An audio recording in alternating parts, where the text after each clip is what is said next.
Hello, everybody, and welcome to the season 3 review of Samurai Jack.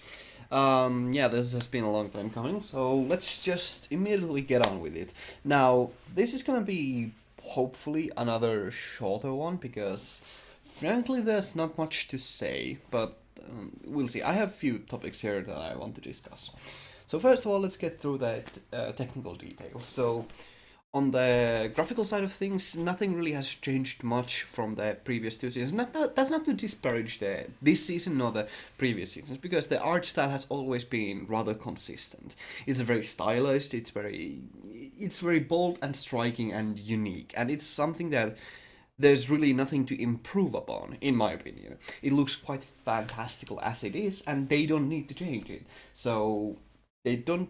Why would they change it? It's perfectly functional and it's at the best really good looking. Um, but there is certain increases in animation quality that have happened, and the show has gotten progressively better animated throughout the season. So that's a nice little bonus. But they aren't anything really heavily noticeable. They are just something that you will notice if you go back to the first season. You can see that the animation quality has improved slightly. Well, it has improved quite a bit, but it has improved. But it isn't a striking difference. It isn't something it's a mind blowing difference, but it's noticeable. Um, and it doesn't need to be because that's even though the animation is rather important part of the show, it isn't. It isn't crucial because that's not how the show tells its stories. Still, it's nice that the animation quality is at the very least consistent. On the audio design department, there is again not much to say, but since the show has already always had a very good audio, it has always had a very good audio quality. It has always had very good background music and very good sound effects and voice acting and all that. But if there's something to note about this season, it is that the design department went a little, shall we say, creative with this one. And in certain episodes, they started going more experimental and tested out different kinds of styles since they knew they had an established audience at this point. They knew that they could get away with testing out new things. Even though the first two seasons already were quite a bold test in a new format in the time that the show was created, this season tested out new music styles and how heavily they could, use music to tell the story, and that has done that they did that in a few episodes. But still, the music isn't something that's the music has never been the strongest point of the show, but it has never been a bad side of the show either. It has always been a very good complementary factor for the show, where it plays very well with the visuals and the silent storytelling. And in a way, the music does tell the story, and it is a crucial part of it, even though it isn't literally telling a story. But as I kind of showcased in the episode review for the last episode of this season, that was a very good example of using sound to interplay with the story itself. So that is, even though I used on, even though the format was only adapted for that last episode, that is not the only example in this season where it was done. So there's that. Now the story side of the story side of the show, it hasn't gotten more complicated, complex, or anything like that, but they have started throwing in one episode long characters, which hopefully will come back in the later seasons, such as that Guardian and that couple in the train episode, that couple who fought against Jack, and there have been a lot of random characters that have shown up and have been rather interesting, such as that spy. He was quite nice. But generally the stories haven't really gotten more complex. However, there is a little contention to this, and that is um, the episode "The Birth of Evil," or the episodes rather, because those two are telling a backstory of the show, and those are two of my most favorite episodes because they are absolutely fantastic. Like, they are really freaking good episodes. So that is something where they break the formula quite a bit. Um, and it's really really good how they break the formula, and I really do like how the story is told there and how different they are from the rest of the episodes, as well as the episode, let me see, um I'm I'm I'll, I'm looking for the name here. Shoot. Jack and the Traveling Creatures. Yeah, apparently that's the name of the episode. That episode where Jack faces against that guardian and is beaten.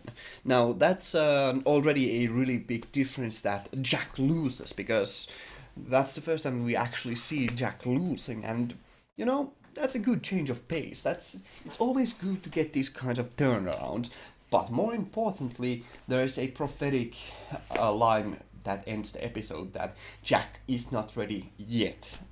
It's that is something that I absolutely loved. It's the ending of that episode is still so freaking good. It's fantastic. It's absolutely fantastic. Now, there's not much else to say about the show, except that the show certainly has turned, like, now that I'm looking retrospectively at the episode list, there's a simple focus for the show. They know where their strong point is, and that is absolutely fantastically choreographed and stylized fight scenes, and which are always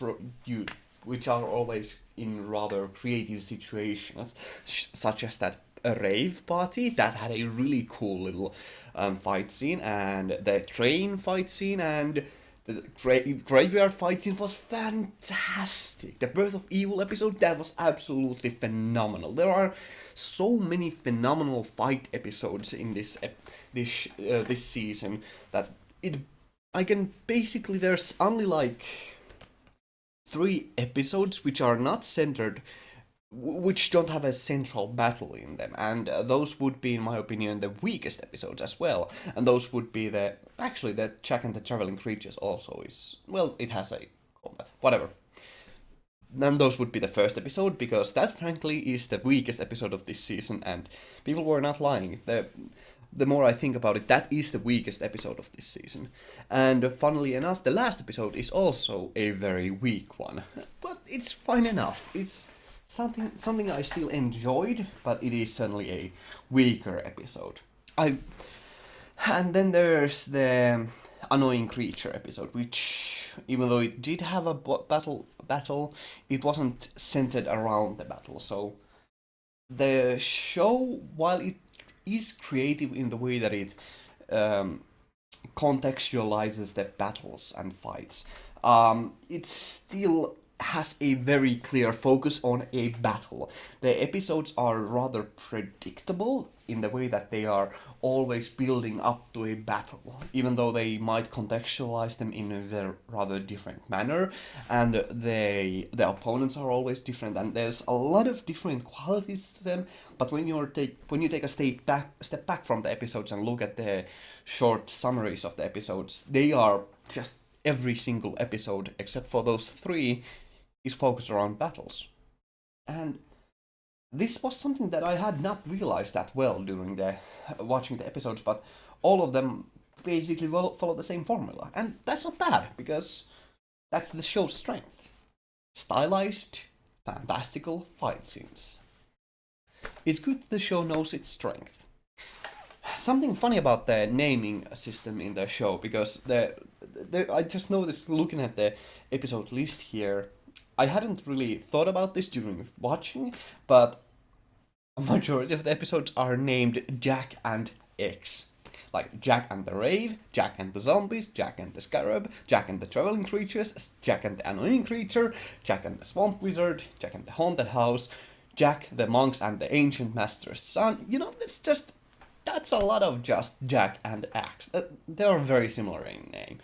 But whatever, then I never really paid attention to the name of the episodes anyways, so. But yeah, that's a short summary of the season. It's a really good season. It's getting all the time just better, and it's just cementing itself in the style that it that it excels in, and it is getting a clear structure to it. And even though continuity is still not the show is something that the show still doesn't have, it's something that the show doesn't necessarily even need, because this makes it so that you can just pick a random episode and it will be entertaining because they can be easily digested. And even though they might feel rather samey in certain situations, they are definitely not the same. And the choreography is always going to be the most entertaining part. And it's not like there are no curveballs thrown around here, like Jack and the zombies. You know, that huge graveyard battle where Aku attacks or ambushes Jack. That was a fantastically beautiful. It's one of my favorite episodes, as is the Birth of Evil. There are a lot of really, really good episodes in the show. So, especially in this season. So, it's a good season. It's a really good season. So I'm really hoping that the seasons 4 and 5 have something really interesting in store, and it will be really interesting to see the stark contrast that the season 5 will take. So, yeah, I hope you enjoyed it. This went on a bit longer than I expected, so thank you all very much for watching. I hope to see you in the future. Have a great day and stay awesome. Gamu out. Thank you very much for watching.